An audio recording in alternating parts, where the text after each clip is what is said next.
I'm Gary Stockdale. I'm a postural and functional movement specialist working at Thousand Oaks, California. This video is a 6-part full body warm-up that also alleviates a number of commonly restricted areas of the human body. What we're going to do is we're going to start with what we'll refer to as the standing crunch.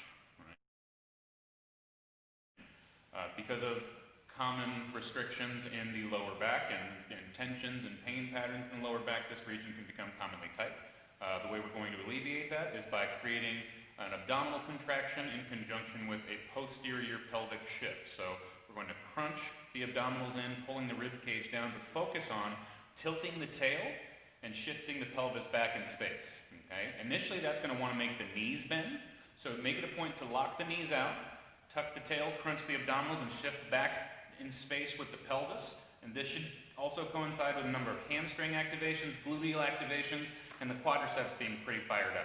Okay? Spend 3 to 5 seconds there, release and repeat. Use your exhales for more powerful mobilization of the musculature in the space of the lower back. Perform 5 to 10 repetitions of this. You can also put your hands on top of a counter because this can also coincide with a lot of feelings of imbalance or feeling like you're falling backwards. Again, because that region is commonly tight. Okay? The next in the series is going to be a dynamic lateral line opener. Lateral line being everything that's on the side of the body. Okay, so what we'll start out doing is simply taking a step across the forward leg, not a dramatic step, literally I'm heel and toe in line, and we're going to use this as a base for, again, a mobilization of the lateral line. So once you've gotten accustomed to this side-stepping dynamic, start to incorporate a counter cross-body reach. Okay? What you'll do is you'll feel a stretch through the outside line of the body. If the shoulder gets a little bit painful, don't push so high. Just think about lifting the armpit up to the air. Right? Again, once you're working through this dynamic, find a place for your breath. Inhales, I feel, are good for the opening of the lateral line and rib cage. Again, this can be done as many times as you want to until you feel like you've gotten the desired stretch through that side. Again, swap sides, create that same rhythmic metronome of stepping, and then go into those active reaches across the body again. Okay? Stretches should be felt along the outside of the body, and then they can also be in the outside flank of the lower back as well. The third stage, or the third part of this active full body warm-up, so to speak, is going to be a staggered stance hamstring hinge. Okay? What we'll do is the back leg is going to stay turned out, forward leg is all 5 toes pointed straight forward. Okay? And you're going to start just by sitting back while reaching the arms up and forward in space. Okay? The lifting the arms up and forward in space helps keep the chest lifted when it commonly wants to collapse and fall down. Okay? Again, most of your pressure is going to be on the forward stance leg. Back leg really plays just a supporting role in all of this. So again, you're going to be sitting back towards your heel, lifting the hands upward like you're carrying a serving tray, and then to bring yourself back up again, we're going to pull with the hamstrings to drive your body back up in space and get you positioned on top of the forward leg.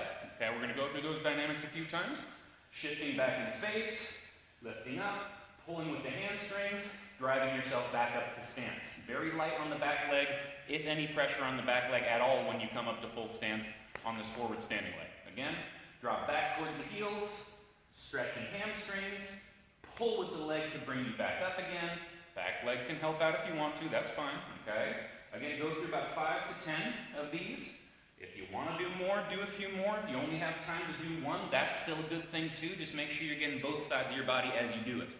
There will be innate differences between the two sides. You're going to feel tension more in one than the other. There are a lot of reasons why that is. Work your hardest on maintaining those points of attention and look for those answers later on. Now we're going to start traveling more into the upper body, and we're going to do that with a neck stretch, essentially, sternocleidomastoid. You don't need to know the name, just know it's this big neck muscle in through here, and we're going to get some of the deeper neck muscles to stretch as well as a result of this. Okay?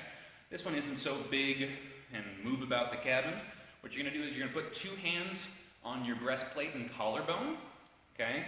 Get as tall as you can, and then from there, press down against your rib cage, and then take the ear and jawbone of what the desired side of the stretch and elevate it towards the ceiling as if you're leaning your head over your opposite shoulder. And you're going to stroke down with the hands as you take the head away from the body.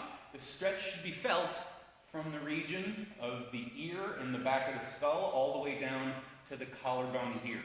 Another good way to know that you're hitting the mark on that particular stretch is as you carry your head up and over, if you pause here for an inflation, a big inhale, you should feel the stretch become more dramatic in and around the region of the upper rib cage and in through that sternocleidomastoid. All right, after you've developed a good amount of flexibility on either side of the body, worked your breath into it, calmly exposed and experienced the tensions in and around the neck and jawline, we're going to go into some movements of the arms. What we're going to do with this fifth full body movement warm-up is we're going to do alternating arm spirals with a weight shift. And this is one of my favorite movements to do with people generally because it has this nice yin-yang characteristic to it as far as how the arms and shoulder blades spiral in opposition to one another. Okay? The base of it's pretty simple.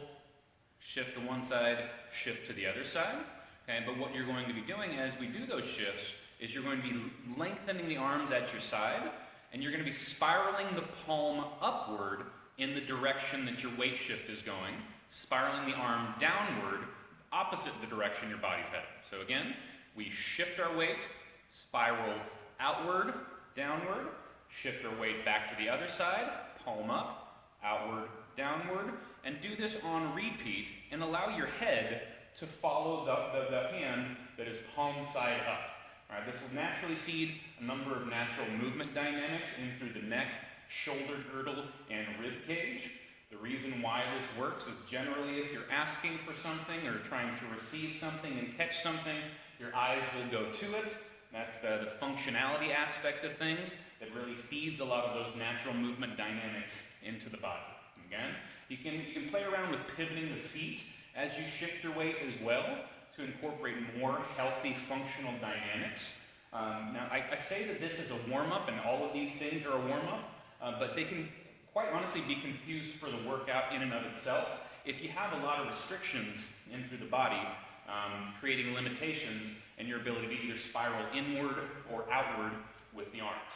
As you can see, as I'm talking here and doing these things, I'm getting kind of breathy with it, so make sure you feed your breath into some nice movement moments.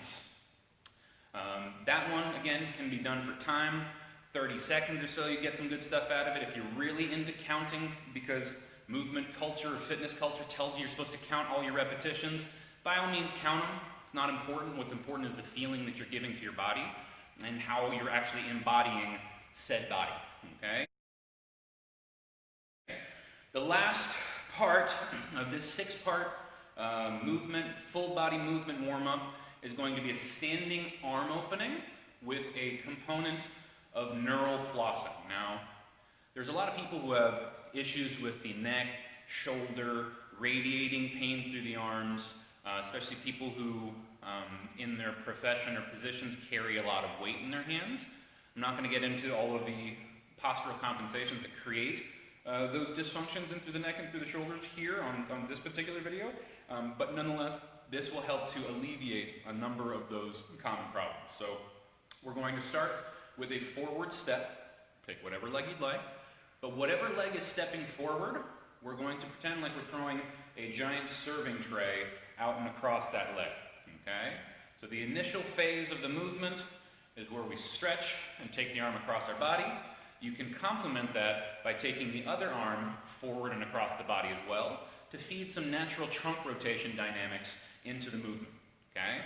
Once we've developed a good amount of mobility in through the rib cage and stretch through the lines of the front of the shoulder and the back of the shoulder and trunk on the opposite arm, we're going to maintain and hold the position. We're going to look away from the arm that was pressed backwards. We're going to lean our head sideways. Now, don't close your eyes like I just did, because that's going to cause a little bit of imbalance, all right? But nonetheless, cast that arm outwardly, rotate the head, and then lean as if you're taking your ear to the opposite shoulder. And what you should start to experience is a stretch that goes along the line of the nerve, okay? From the neck down in through, weaving under the collarbone, out through the line of the arm, all the way to the tips of the fingers, okay? The way you'll know it's a nerve stretch is by how vibrant it is across the whole line, right? As you pull your head out and across and away from that rotated arm, you should feel that vibrant zinging sensation ringing through the arm. Another way you can elicit that sensation is by rotating, holding the head position, leaning, and then pulling the fingertips down. Again, this is one of those moments that flosses the nerve through all of the muscles that it travels through. So, again, you need that on both sides. One side's going to be different than the other side. Don't get too caught up on it. Make sure you're balanced in how long and how much time you're spending, or get it as close to a similar sensation on both sides as possible, and then move about the cabin as you would like to. Like I said, don't be surprised if this warm-up's got you sweating. I already got a little bit going myself. If you enjoyed this video, after you practice it, obviously, because you just listen to the thing, maybe you're trying along as I'm doing it too, but either way, if you like this, like, subscribe, share. You can also follow me on Instagram at gfunctional. It's exactly how it sounds. And we can dialogue about more of these movement dynamics. You can just watch as a passive observer, whatever you want to. We can start a dialogue about your movement. Either way, hope you enjoyed it. Looking forward to helping share more. Take care.